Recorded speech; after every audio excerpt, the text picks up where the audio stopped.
Should men compete in women's sports?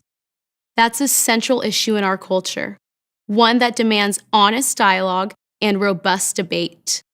Unfortunately, even using the words men and women's sports is enough to get you kicked off social media.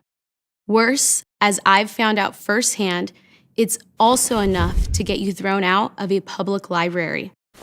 My name is Sophia. I work for the California Family Council and host This Is a Woman podcast. In August 2023, I was invited to the Yolo County Library to speak at an event called Forum for Fair and Safe Sports for Girls. As a former college soccer player, I'm passionate about protecting women's sports from being invaded by boys and men, and I welcome the opportunity to lend my voice to this important discussion. I began playing soccer at the age of 4. Soccer brought me everything.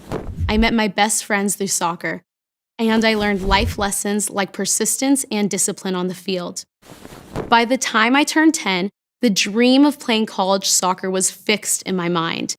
If you asked me what I wanted to do when I grew up, I would tell you I wanted to be a college soccer player. It was a dream I knew I could achieve if I worked hard.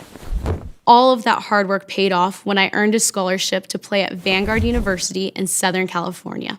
My dream had come true. But my heart breaks when I think that 10-year-old girls could miss out on their dreams because boys are taking their place. That's wrong, and that's what I was prepared to share with attendees at the Yolo County Library event. I had barely introduced myself when a heckler interrupted me, shouting that I had committed the crime of misgendering by using the phrase men in women's sports. I responded that I would be happy to answer any questions and dialogue at the end of the event, and I asked that attendees respectfully wait for their turn to speak and interact with what the lineup of presenters had to say. Of course, the hecklers weren't there to listen, and neither was the library branch manager. Even while I was trying to gracefully navigate the disruption, he threatened to kick me out of the event unless I used the term transgender females. I waited patiently while the library manager riled up the protesters.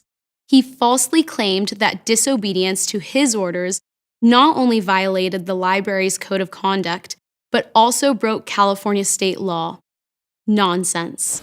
Here was a government employee charged with protecting free speech in a public venue, but instead, he was censoring me to appease an unruly mob. Once the initial uproar died down, I picked up where I left off. A minute later, I was interrupted again. Again, the library manager threatened to kick me out unless I said transgender females instead of men. I pressed on. I knew my time was short, and I wanted to make the point that biology really matters when it comes to sports. Others can speak to the scientific specifics, but we all know it's true.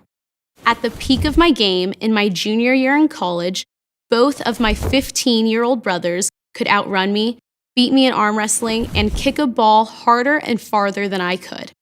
Allowing biological men in women's sports does not create an equal playing field, I told event attendees. It robs young girls of their athletic aspirations. That was the library manager's last straw. Now that I had accurately referred to men as men a third time, I had to leave the event or he would shut it down entirely. In fact, even though I did step aside, he shut it down anyway, silencing me and the 4 other women who were scheduled to speak. The First Amendment means that government officials can't pick and choose winners and losers by censoring one side of a debate. But that's exactly what happened here. And it's why, with the help of Alliance Defending Freedom, I've joined a lawsuit against Yolo County and the library officials who violated our freedom of speech. Men should not be allowed to compete in women's sports. You're free to disagree with me, but you're not free to shut me up. This is America. Freedom of speech means that we can debate our differences through open and respectful conversation. And I'd be happy to have that discussion anywhere, including at a library near you. To find more videos like this, visit adflegal.org/freedom matters. Before you go, please click like and subscribe to this channel so you never miss an episode.